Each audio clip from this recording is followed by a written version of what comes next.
Kertov, mes amis, Kertov. Alors, on a beaucoup de mitzvot à accomplir. Erev Pesach. Beaucoup de mitzvot. Une des mitzvahs très importantes, Erev Pesach. Donc, ça sera cette année, Be'ezrat Hashem. Sûrement. Amen. Mardi soir. Non, mercredi soir. Ah, il veut dire le soir. Donc, avant. mardi soir. On a Abdikat Hametz, la veille. On a Abdikat Hametz. Et il dit comme ça le Rav. On a l'habitude donc de vérifier le Hametz à la maison avec une bougie. Avec une bougie. Les Khatrilas avec une bougie. Et c'est pas pour rien. Pourquoi avec une bougie? On va le voir dans 2 secondes. Parce qu'ils n'avaient pas de lampe Non. à l'époque. Où tu dois chercher, là on a l'habitude d'entrer du Hametz. C'est-à-dire que là où tu n'as pas l'habitude d'entrer du Hametz, tu n'as pas besoin de chercher.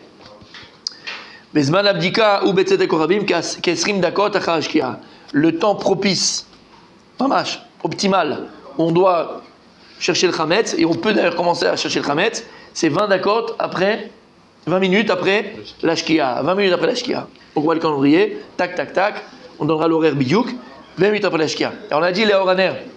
Pourquoi Dafka les Horaner? Alors ça c'est la première Mishnah de Masechet Psachim. C'est les Horaner. Première Mishnah de Masechet Psachim, les Horaner. Il y a écrit que... On a vu ça où dans Sota. C'est marrant, hein? Qu'est-ce qu'on a vu dans Sota? Kiner mitzvah betorah or. T'étais là déjà.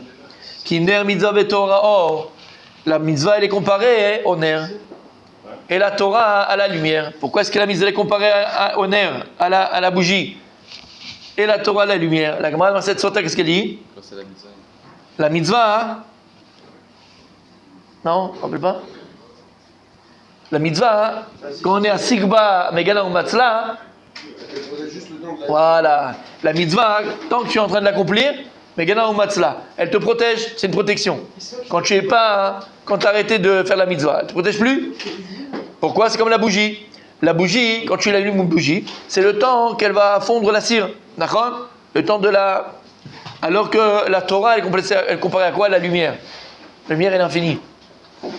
C'est que la Torah, elle est Megana ou Matzla, ben de Asigba, ben de lo Asigba. La Torah, elle dit la Gemara, elle te protège que tu sois en train d'étudier ou que tu sois plus en train d'étudier. La Torah, c'est une protection complète et totale. On voit que la mitzvah, elle est comparée au ner, et la Torah, la lumière. La lumière est l'infini, comme la Torah est l'infini. Elle te protège infiniment. La mitzvah, elle te protège quand tu es en train de l'accomplir. Ça, c'est magnifique. Plus que ça. Il y a écrit qu'Akadosh Baruch Hu, il dit Ner Hashem Nishmat Adam. Ner Hashem Nishmat Adam. La bougie de Dieu, c'est l'âme de la personne. La bougie, il y a Akadosh Baruch Hu, il a une bougie. Et quelle est la bougie de Dieu? Nishmat Adam, c'est l'âme de la personne.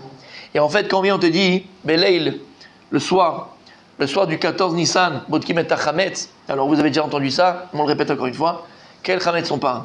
On parle du Chametz qui est à l'intérieur de nous, Be'oraner, grâce à la Neshama. La Neshama, c'est elle qui doit éclairer notre vie. La Neshama, c'est elle la bougie. C'est elle la bougie dans laquelle on est là, et on est en train de chercher le Chametz. C'est quoi le Chametz? Tout ce qui gonfle en nous, à part le ventre quand tu as mangé une belle kaila. Mais pas que ça. C'est quoi tout ce qui gonfle? C'est ta gava, c'est ta colère, c'est ta lourdeur. C'était... Voilà, quand je te vois, tes passions, tes pulsions. D'accord? C'est ça que Kadosh Baruch Hu nous demande. Badaï, alors qu'est-ce qu'on fait? On a dit plus d'une fois, on fait un poël d'imion. Badaï, que le pshat, c'est chercher le chametz, c'est qu'il faut pas qu'on ait chametz à la maison. Ah, il y a quelque chose de plus grand qui se cache derrière. C'est quoi? On fait un poël d'imion. La même manière qu'Akadosh Baruch Hu, il vient, il nous demande de chercher le chametz à la maison, le chametz à la maison. Dans les petits recoins, et dans les coins, et dans les trous de la maison. En vérité, on fait un poël d'imion. J'ai expliqué ça dans un des chiots, vous vous rappelez? Il y a 2 semaines. Tu te rappelles, non? Tu te rappelles? C'est quoi poël d'imion? C'est que Akadosh Baruch Hu, il attend de nous qu'on fasse quelque chose en bas pour déclencher en haut. C'est-à-dire que tu fais quelque chose en bas pour déclencher en haut. Par exemple, on va le voir même dans les shurim que j'ai préparés là pour le Pessah. Ok? Et je l'ai dit déjà avant. Lorsque David Amelech il dit à ses sujets d'aller prendre son fils Shlomo pour le oindre en tant que roi et l'introduire en tant que roi, j'avais dit déjà, il va le oindre où? Pas comme en Angleterre ou dans les pays du monde à Versailles, d'accord, en grande pompe et dans les plus grands châteaux du monde. Vous allez le prendre à Nachal Etan. C'est un Nachal en Eretz Israël, c'est C'est un fleuve Étan puissant. Et pourquoi il a fait ça là-bas? Pourquoi il a voulu qu'on introduise son fils en bas? Pourquoi le poël d'Imion? Pourquoi le poël d'Imion? Pour influencer le règne de Shlomo HaMelech. Étan, c'est la force. Et de la même manière que ce fleuve-là, il a une force et une puissance et il ne s'arrête pas, alors que ton règne, mon fils, il soit aussi puissant que ce fleuve-là et qu'il ne s'arrête jamais.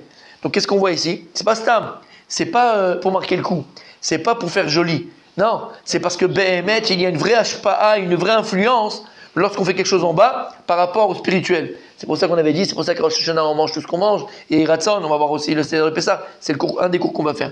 En tout cas, hein, d'accord, ça s'appelle Poel Dimion, on fait quelque chose en bas pour faire que ce soit un catalyseur spirituel. Et bien c'est pareil. Lorsqu'on fait Bdikat Hametz, en vérité, c'est pas simplement le Hametz de la maison qu'on va chercher, c'est le Hametz à l'intérieur de nous, comme on sait. On a tout ce qui gonfle en nous. Donc la Oraner, qu'est-ce qui te permet de faire une vraie introspection, quelque chose de Emet et Amitit? C'est la Neshama. C'est la Neshama qui est claire, d'accord? Ta vie, ton existence, est de redevenir quelqu'un de vrai. En tout cas, la Khalema, c'est. Donc c'est comme ça que ça se passe. Et il dit le Rav, écoutez bien, Yesh lakpid li'itpalet tfilat arvit ifne bdikat hametz. Donc il faut faire vraiment, faut être rigoureux, cette fois-ci, de prier arvit avant bdikat hametz. Mikevan shi tadira mideyom, parce qu'on sait que tadir kodem, on avance ça dans Zvachim, tadir kodem, ce qui est quotidien, il passe avant ce qui est exceptionnel, et puisque arvit c'est tous les jours, bdikat hametz c'est une fois par an, alors qu'est-ce qu'on fait d'abord? Arvit, mais l'Ubdikat Hametz, on ne tenait pas Machad Bashana, donc elle n'est pas Tadira, ou Klal Gadol, comme on vient de dire maintenant. Magnifique. Donc, faire être Makpid d'Afka, Bemet, de prier Arvit avant de faire Ubdikat Hametz. Très important. Ok. Chatzi Shra Kodem Ubdikat Hametz. Une demi-heure avant Ubdikat Hametz. Asur lechol le terme 54 grammes pâte au minimum. On n'a pas le droit de manger kabetza. Que ce soit kabetza de pâte, de pain, ou kabetza de mésonote. Donc 54 grammes. On n'a pas le droit de manger une demi-heure avant Bdikat Hametz, d'accord? 54 grammes de pain, ou à partir de 54 grammes, ou 54 grammes de mésonote. Donc tu prends un gâteau, il n'y a pas de problème, un petit gâteau, il n'y a pas de problème, mais n'arrive pas à 54 grammes. Lama, de peur que tu vas t'oublier, et rester en ta souda, et laisser passer le Zman, même si Bémet le Zman il est toute la nuit. On va le voir, si tu n'as pas fait Bdikat Hametz, et tu rentres à 10h du soir, tu rentres à 1h du matin, tu rentres à d'accord, ben tu peux faire Bdikat Hametz, il n'y a aucun souci. On dit que le Zman, le moment optimal, d'accord, de la mitzvah, Me'adrin, c'est Beshkiat Chama. Alors, je vous prends déjà je prends les devants. Je sens que vous avez tous une question très importante. Je vous le dis tout de suite, n'ayez pas peur. Moutar l'ilmot Torah Chatzisha lifnei zman abdika. Je sais que vous avez eu peur à un moment donné. Oui. Donc vous avez le droit d'étudier, d'accord? Vous avez le droit d'étudier même Chatzisha avant. Ben je sais. Ah, ça va mieux là, hein? Vous avez le droit d'étudier. C'était pas mieux. Tout ce qu'on a dit. Lui, il n'est pas content. Ah pardon, Bdikat Hametz, on l'a vu juste avant. Non, mais Mechila. C'était grave, on l'a vu juste avant. Et donc vous avez le droit d'étudier Chatzisha lifnei abdika, d'accord? Mais par contre, alors désolé de vous décevoir, tout ce que tu peux étudier, c'est les choses qui sont faciles, il y a du chumash, mais pas du pilpoul. Quand c'est les pilpoulim sur la Gemara, Tosfot, Rachid, tu fais Chazara sur la Gemara, avec les Rishonim, Acharonim, Rabbi Yosef Chaim, s'il te plaît, tu pourras pas, tu t'attendras. Ça va être dur, mais t'attendras. Non, Yosef Chaim, ils ne savent pas, ils ne connaissent pas dans ce nom-là. Il n'y a que Pupus qui comprend. D'accord? D'accord, mon tzaddik. Ok. Alors, messieurs, on a l'habitude, on a le minag de placer des morceaux de pain dans de l'aluminium, ou d'accord, pas complètement, 10 morceaux de pain à la maison pour faire la Bdikat Hametz. Alors, chose importante, est-ce que les morceaux de pain, alors parce qu'après on va faire une bracha, qu'est-ce qu'on fait comme bracha? Il y a fait, d'accord? Après il y a le bio Hametz. Ok. Si maintenant on fait la Bdika, et toi tu n'as pas mis le pain, on n'a pas fait, tu as fait la Bdika, ok? Est-ce que c'est bracha le batala? Arrête, tu cherches quelque chose que tu n'as pas, parce qu'on est sûr d'avoir bien lavé la maison, on est sûr. Je ne sais pas si ça m'aurait, moi, en 26 ans ou 28 ans de bon service marié, ça m'arrivait peut-être, non, peut-être, je crois qu'une fois ça m'arrivait, quand les enfants étaient petits, on avait trouvé un bonbon, mais qui était vraiment derrière un truc, machin, un bonbon, une horreur. J'étais pas bien pendant une semaine. Mais en tout cas, ça arrivait une fois. Mais en général, d'accord? Bon, t'as bien lavé, il n'y a pas de Hametz à la maison, on sait qu'il n'y a pas de Hametz à la maison. Donc ici, on fait Bdikat Hametz. Donc, Si tu fais la bracha et tu as oublié de mettre les petits morceaux de pain et tu as fait la bdika, mais tu as fait la bracha, est-ce que c'est une bracha les batala ou pas? Non, pas du tout. Qu'est-ce que tu dis? Moi je dis non. Pourquoi? Parce que c'est pas fait exprès. Non, parce qu'ils sûrement qu'ils doivent rester un peu steak. Alors en fait, la bracha qu'on fait, elle n'est pas sur le fait qu'on va trouver du chametz. Elle est sur la bdika, c'est tout. Voilà. Il n'y a pas une mise de trouver du chametz à ce moment-là. Maintenant, nous, qu'est-ce qu'on fait? Il y a un minag. C'est un minag, on va voir Al-Pi Kabbalah, de mettre le minag Israël et Al-Pi Kabbalah, il y a des pirushim, des explications qui sont plus profondes. En tout cas, c'est un minag Israël de mettre, d'accord, de mettre des morceaux de pain, c'est mieux. Alors il y en a qui disent pourquoi on met des morceaux de pain? Pour que la bdika, la bracha, elle soit chal sur quelque chose. Pour que la bracha, elle repose sur quelque chose. Une bracha, elle doit être chal sur quelque chose. Donc pour sortir selon tous les avis, on va mettre des morceaux de pain. Comme ça va selon tous les avis. Il y en a qui pensent que si on fait la bracha, alors qu'on ne trouve pas, c'est bracha al-batala, même si c'est pas la halacha. Même si c'est pas la halacha. Alors attends, même si c'est pas la halacha. Aval, on a l'habitude de mettre 10 morceaux. Maintenant, messieurs, écoutez bien. Avant d'expliquer pourquoi 10, si maintenant, ça peut arriver, ça arrive, d'accord, que la femme ou les enfants, ils ont placé les morceaux, et il y en a un qu'ils ont placé, tu ne retrouves plus. Et tu cherches, et t'as la rastra. Tu mets la rastra. Pourquoi tu l'as caché comme ça? Même elle ne s'appelle plus l'ami, le enfant, il ne sait plus l'ami. Qu'est-ce qui se passe? Qu'est-ce qu'on fait? Tu le manges le lendemain? Pendant Pessah? Il sera dans le bio. Tu le laisses. Oui, sur une feuille, bien sûr, sur une feuille, c'est un truc, c'est un aluminium. Ah, d'accord, il n'a pas fait. Ok, il n'a pas fait. Ou après on le laisse où il est, on le touche Il sera pas. annulé dans le bio. Alors comment ça se passe? Qu'est-ce qu'on fait? On mange pendant Pessah? C'est pas pendant Pessah? Parce qu'il est passé la bdika? S'il est bdika, il est caché? Il est brûlé. Il est brûlé, c'est tout. On l'a pas trouvé pour l'instant. Pour l'instant, on l'a pas trouvé. C'est aucune importance parce que tu as fait la caméra. Donc qu'est-ce qu'il a dit, mon Rabbi Richard? On a fait l'abdika. Rabbi David, il a dit avant, exactement. Tu as fait l'abdika. Maintenant, si tu as fait l'abdika, tu as recherché, tu as fait le bio, il n'est pas au manaïm. Tu n'as pas trouvé, c'est pas grave. Donc tu le trouves pendant Chol HaMoed, pendant Yom Tov. Tu arrives à la synagogue, Yom Tov, le premier jour de Pessah, le matin, tu arrives à trouver un truc, oh, tu pousses le machin, il était là. Il est là, le morceau de pain, il est là. Qu'est-ce que tu fais? Bah rien, tu jettes. Tu jettes. Non, tu ne touches pas. Tu touches pas. Tu le caches. Il a fait. On n'a pas le droit de faire bio pendant Yom Tov. Non, il n'est pas planqué. On n'a pas le droit de faire. On n'a pas le droit de faire bio pendant Yom Tov. Alors qu'est-ce qu'on fait? Tu le recouvres, tu le mets de côté, tu le mets machin. Motsei Yom Tov, tu vas, tu le mets aux toilettes, tu fais le bio, tu le jettes. Si c'est pendant Chol HaMoed, il n'y a aucun problème. Tu le prends, tu le jettes directement. Mais pendant Yom Tov, il est mouxé, tu n'as pas le droit de toucher. Donc tu attendras Motsei. Et donc ça c'est vrai, pas que pour les morceaux de pain, c'est vrai si tu joues du chametz à la maison pendant Yom Tov. Tu trouves du chametz à la maison pendant Yom Tov, tu ne peux pas le toucher. Mouxé. Par contre, Chol HaMoed, tu peux le toucher. Au Motsei Yom Tov, tu peux le jeter. On a dit combien de pain il faut mettre? L'habitude, le minag, 10. 10. Alors, une des raisons, pourquoi 10, messieurs? Pourquoi 10, messieurs? Oh, botte de gueule. Alors, on a dit pourquoi? Pourquoi 10? On a expliqué Al-Pi Kabbalah, on va pas rentrer, on a dit tous les ans, regardez, les cours, les shurim, ils sont déjà sur YouTube, on va en faire les mêmes cours tous les ans. D'accord? C'est une liane de Esser Sfirot, les 10 Sfirot, par rapport aux 10 Sfirot. Pourquoi? Et je le dis vraiment très rapidement, mais retournez voir le cours. Parce qu'on l'a dit sur le Shabbat, Zel umadze asa Elokim. Parce qu'Akadosh il a créé le monde, Zel umadze dit Shlomo HaMelech. C'est quoi Zel umadze, mon tzadik? Rappelle-toi qu'on a dit Shabbat. Le yin et le yang. D'accord?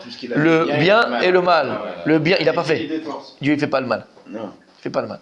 Il y a eu le bien, donc il y a aussi le mal. D'accord? Donc, le bien et le mal. Le or et le chocher. La lumière et l'obscurité. Et donc c'est pareil. Les meilleurs qu'il y a les 10 sphirot mitzad akdusha, il y a 10 sphirot mitzad atuma. Et donc en fait ici, qu'est-ce qu'on fait? On fait le biour. Et ces 10 sphirot mitzad atuma, c'est la matrice même de tout le mal, du satan, du yetzirara, du mal, de tout le rat.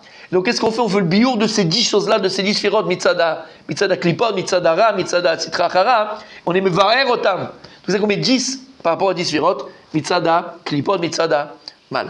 Maintenant, on va terminer pour aujourd'hui, Bezrat Hashem, dit 4 Hametz. Je pense qu'on a pratiquement fini. Il dit le Rab, c'est bien. Avant de faire le 4 Hametz, de faire un Etchet Shadei. Sans bracha, comme si tu faisais Asher Yatsa. Tu fais 3 fois. Et tu fais ensuite Bigdusha, Betahara. Il y a même certaines personnes qui ont l'habitude d'aller au mikvé avant Bdikat Hametz. Et on a expliqué pourquoi. Parce que c'est pas simplement que tu vas faire Bdikat Hametz ici, du Hametz de la maison, bien sûr, c'est à l'intérieur. Et pas que. Moi, je vous conseille que si vous rentrez, donc faire Bdikat Hametz dans les chambres et dans le machin, tu as la chambre de la coucher, tu as la chambre des enfants, tout ça, tu trouves un portable comme ça, c'est Hametz, tu le mets dedans, tu le brûles. Mais tu vois l'écran de la télé, tu prends, tu le brûles, tu le machin, tu prends, tu fais bio de ton portable, tu fais bio dans la chambre. Si tu trouves des choses qui ne fallait pas être dans la chambre, d'accord, tu prends, hop, tu le brûles. Tout ce que tu trouves, tu le brûles. S'il y a la belle-mère, la veille qui est arrivée, elle, tu la laisses. Elle, tu la brûles pas, tu la laisses. On a encore besoin de la belle-mère. Elle est passée avec la belle-mère, d'accord? Enveloppe dans l'aluminium. Voilà. Non, la belle-mère, non. Parce que je voyais des yeux, là. J'en voyais certains, là, qui étaient en train de... Vous n'avez pas honte. Vous n'avez pas honte. Messieurs, la belle-mère, on la laisse tranquille, c'est pas maintenant, d'accord? On attend que les choses se font tout seul. Allez. Je plaisante, c'est de l'humour au 4e degré, bien sûr. Bien sûr. Enlève ta main, toi. Alors pour terminer, messieurs, pour terminer le khatrila, la bougie qu'on utilise pour faire Bdikat Hametz, c'est une bougie de cire. C'est très important, vous voyez, ils le vendent à Sherad et tout ça partout. Les khatrila, faut utiliser une bougie de cire, comme disait poupée de cire, poupée de son, d'accord? France Gall, exactement. Ok. Et pas quoi? Comment? Et pas quoi? Pas une torche, pas le portable. Maintenant, Bediavad, messieurs, Bediavad, si tu as utilisé une torche et le portable, n'importe quelle autre lumière, ça marche. Avalechal Techila, il faut une bougie de Sheava, donc de cire, d'accord? Ok. Et ceux qui sont Medagdekim, bah mitzvot, il dit quelle cire d'abeille. Ouais. Alors pourquoi? Oui. Pourquoi? Parce que j'en peux plus. On a déjà dit. D'abeille. Qu'est-ce que tu veux que je te dise?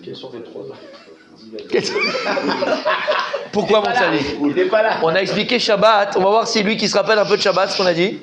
Au début du shiur, on a terminé avec ça aussi. On a expliqué Shabbat que notre travail et ce qu'on doit essayer de faire tout le temps, c'est d'adoucir le din. De quoi? D'adoucir le din, d'adoucir la rigueur.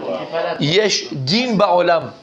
Et il y a des moments où le din il est beaucoup plus puissant, beaucoup plus fort que d'habitude. Par exemple, comme j'ai expliqué au début du shiur hier, par exemple, Beshat Magefa, quand il y a une épidémie. L'épidémie, c'est qu'il y a des morts. On voit que c'est le din. Beshat, par exemple. Beshat Milchama, quand par exemple il y a la guerre. Attends, quand il y a la guerre, il faut que c'est Shatadin. Quand il y a des choses comme ça qui sont difficiles, des choses qui sont où il y a des morts, il y a des choses, on voit ce qu'est le din. Et en fait, le din, il existe tout le temps. Mais nous, le travail, c'est quoi? Encore plus quand le din, il est betokfo, quand il est fort, il est puissant, c'est toujours d'adoucir le din. Quand vous avez le moyen d'adoucir le din. Qu'est-ce qu'on a dit hier? Comment on a adouci le din? C'est d'accord. On l'a dit hier. C'est lorsque même dans le din, tu trouves la racham et le chesed d'Hachem. Lorsque tu arrives à dévoiler Afilou Be'astara, il dit à Kadosh Baruch même dans le plus grand Esther Panim, Anisham, je suis là-bas. Et lorsque tu arrives à dévoiler à Kadosh Baruch le chesed d'Hachem, la bonté de Dieu, la miséricorde de Dieu, dans le din, qu'est-ce que tu fais? Automatiquement, tu adoucis le din. Jusqu'à que le racham et le chesed prennent le dessus sur le din et qu'il n'y ait plus de din du tout et tu n'es allumé complètement. D'accord? Ce qu'on avait expliqué, c'est la force et la grandeur de Nachum, Ish Gamzu. Lui, il disait pas simplement Kol David Rachman et Tavavid. Tout ce que Dieu il fait, c'est pour le bien. Et je suis obligé de vous convaincre. Non. Ish Gamzu les Tova.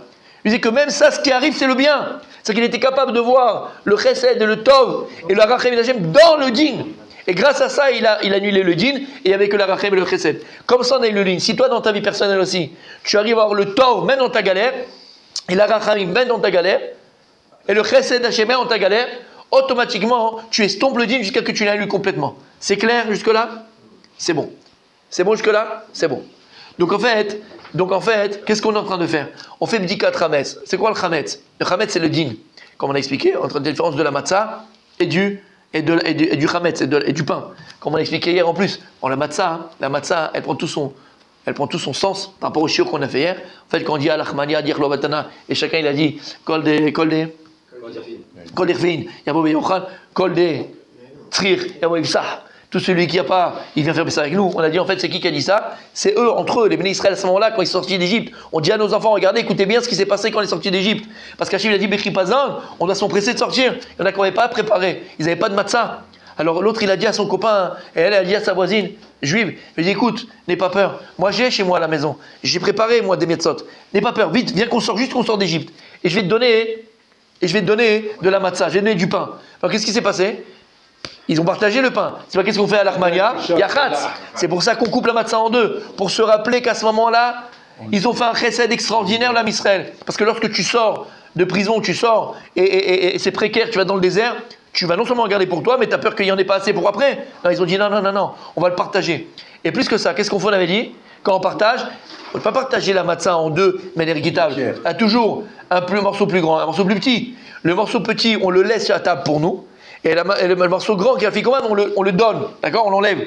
Pour dire que quand ils ont partagé, ils n'ont pas gardé le grand morceau pour eux. Ils ont les grands morceaux à l'autre, et eux, ils ont gardé le petit morceau. Et Akadosh Baruch Hu, il dit, je me souviens, je me souviens du chesed que tu as fait avec moi en Égypte. Quel chesed, pas avec moi, que le chesed de ta jeunesse, quand tu étais en Égypte. Quel chesed on a fait en Égypte? Ce chesed-là que l'âme Israël a été capable de donner les uns aux autres. Ce chesed d'avoir donné et partagé une matzah qu'ils avaient les uns avec les autres. C'est-à-dire que la matzah, comme je viens de dire maintenant, elle prend encore plus de sens au niveau du chesed. Parce que c'est à ce moment-là que l'âme Israël be'emet, comme il dit le Midrash dans Tana de Be'eliyahu Rabbah, on l'a vu hier, quand je vous ai dit une mitzvah, ils avaient les bénis Israël à ce moment-là, une mitzvah ils avaient entre les mains. Et elle équivaut à toutes les mitzvot du monde.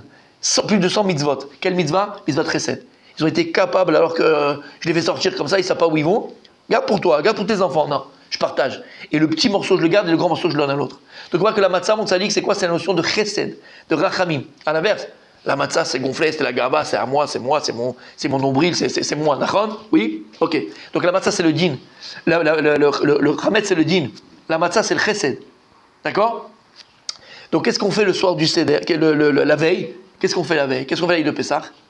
La veille de Pessah, on est bodek et tachametz, bdikat chametz. On est bodek et tachametz, leor aner. C'est quoi le chametz? C'est le din. Maintenant, comment on va adoucir le din? Il faut adoucir le din. Yesh din. C'est quoi le din? C'est le chametz qu'on cherche. Comment on va l'adoucir? Alors qu'est-ce qu'on prend? On prend une bougie. Et d'Afka, celui qui met de la qui prend une bougie de dvora, d'abeille, cire d'abeille. C'est quoi la particularité de l'abeille? Qu'est-ce que l'abeille nous donne? Du miel. C'est le dvash. C'est le dvash. Et tous les jours, on le dit dans les Ktoret. Qu'est-ce qu'on dit? Hein? Ichol seor, bechol levash, lo takiru mimeno. Seor, tout le levain et le miel, on ne doit pas mettre dans le aktara. On ne doit pas mettre dans les encens. On n'a pas le droit de mettre du seor ou du miel dans le Beth Amikdash. On ne met pas. Lama, c'est quoi le Beth Amikdash? Qui c'est qui travaille au Beth Amikdash? C'est les Kohanim. On a parlé de ça hier. Et les Kohanim, à l'inverse des Lévi'im, le Kohen, c'est le Chesed. Lévi'im, c'est le Din. Ouais.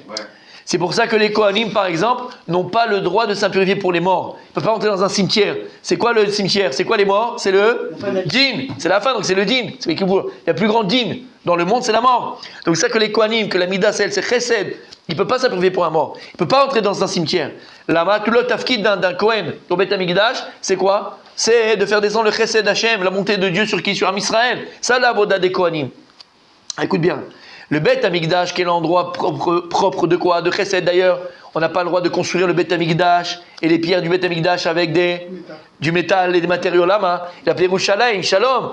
Le métal, il est pour faire des armes de guerre, où là on tue. David Amelech, il n'a pas eu le mérite de construire le Beth Amikdash, parce qu'Hachem lui a dit, Il y a trop de sang sur tes mains. Damarbe Shafarta, tu as beaucoup de sang, tu as fait couler, tu as trop de sang sur tes mains, tu as fait trop de guerre. Ton fils qui s'appelait comment? Shelomo, Shalom, Yerushalayim. Lui, où dans son règne il n'y avait que la paix, que la prospérité, il n'a pas fait de guerre. Lui, il pourra construire le Beth Amikdash. Parce que le Beth Amikdash, c'est le chesed, c'est la bonté. David Amelech, il ne peut pas construire le Beth Amikdash. Alors dans ce Beth Amikdash-là, on ne fait pas entrer ni le Seor, qui est le din, ni le Dvash, qui est le din. Le Dvash, c'est le din. C'est pour ça que... Comment? Dvash, c'est le din. C'est pour ça qu'on avait expliqué qu'à Rosh Hashanah, quand on fait la pomme dans le miel ou dans le miel, il ne faut pas mettre le miel sur la table. C'est quoi la table aujourd'hui?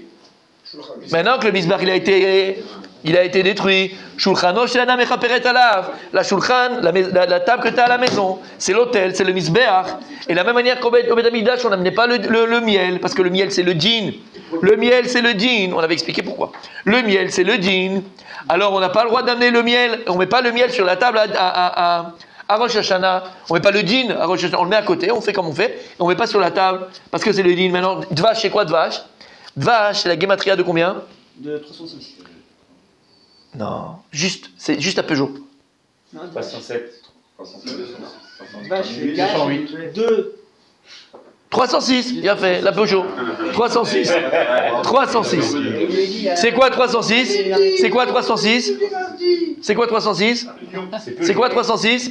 Ah bah, Isha. C'est la femme. C'est pour ça que dans le couple, la femme, c'est le djinn et l'homme, c'est le chesed. À l'inverse. Et je vous mets une grande parenthèse et je la ferme tout de suite. Je vais d'abord quand je me la ferme, donc voilà, ça tombe bien. Mais je vous mets une parenthèse, je la ferme tout de suite. C'est pour ça, et ça, c'est quelque chose de très très vrai, très vrai. C'est pour ça que lorsque un homme, en général, un homme, c'est lui qui gère normalement. Je parle pas des canards, mais c'est lui qui gère, d'accord. Et quand par exemple tu vas faire un don, où tu fais des dons, où tu vas aider beaucoup, d'accord. Bien, je parle pas, tu vas faire 50 shekels, même si c'est très très bien. Hein, je parle pas de quantité. Je parle, bon, Hachem, là, tu fais vraiment des dons, beaucoup de trucs, et tu fais vraiment des. D'accord.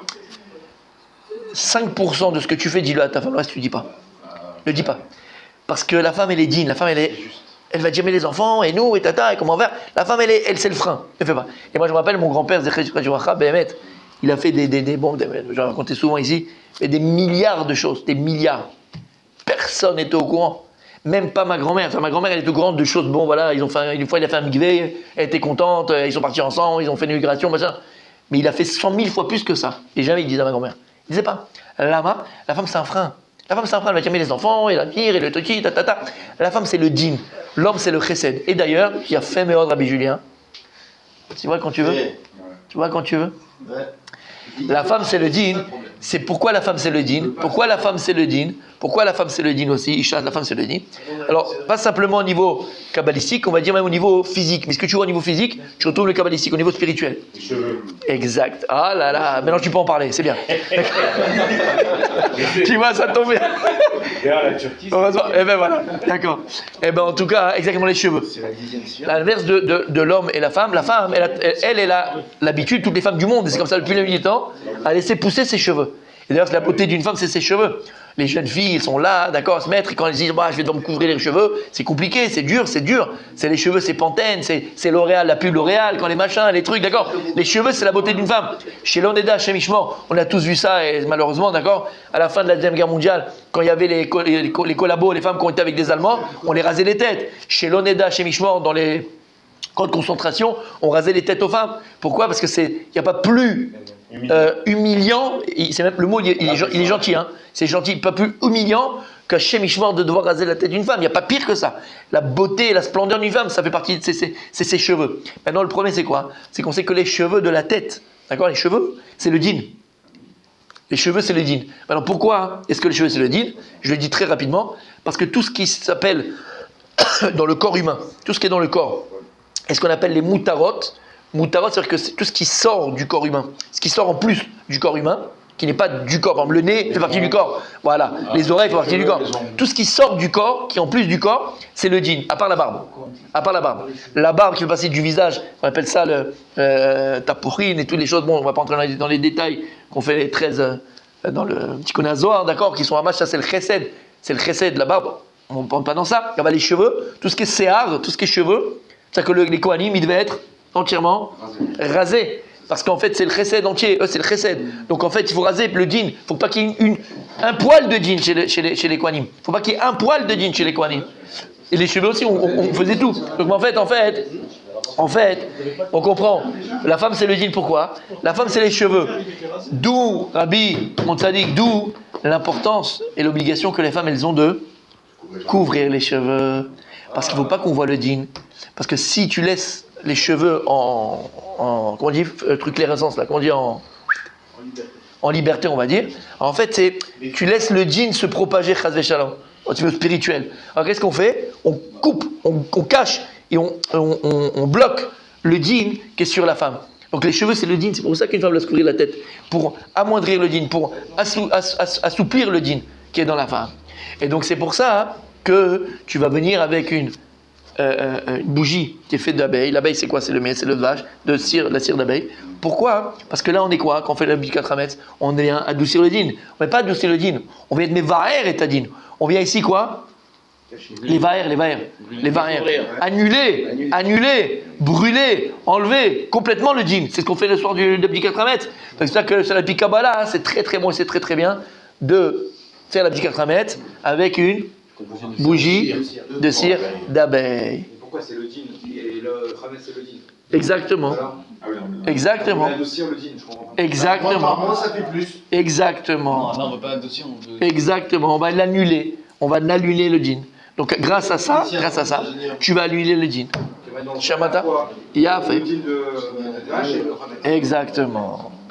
Continue demain, Bezrat Hashem.